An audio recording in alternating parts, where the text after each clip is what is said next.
আজকে আমি আপনাদের মাঝে দেখাবো একটি চারার থেকে কয়টা লতি কিভাবে বের হয়, এগুলা আপনাদের মাঝে তুলে ধরব। দর্শক মণ্ডলী, দেখুন প্রত্যেকটি চারা কিভাবে প্রত্যেকটি চারার সাথে একটি দুটা করে লতি বের হচ্ছে।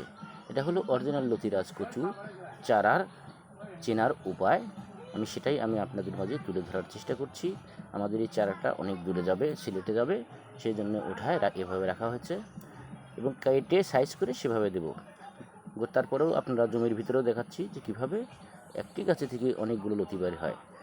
দর্শক মণ্ডলী, যে যেখান থেকে আমার এই ভিডিওটি দেখছেন তাদেরকে সকলকে জানাই আমার প্রাণ ঢালা অভিনন্দন। কৃষক ভাইরা, বিভিন্ন ধারণার ইউটিউবে অনেক রকমের কথা দেখানো মেলা কিছু রয়েছে। আমি অরিজিনাল কৃষক, আমি নিজে শ্রম দিই আমার জমিতে। তখন বাড়িতে এসে একা একা এই ভিডিওটা করি বা চাষের সময় এটা করি।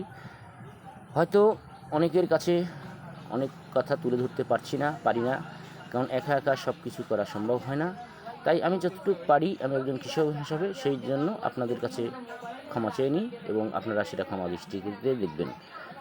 বেশি কিছু নয়। আল্লাহ হাফেজ।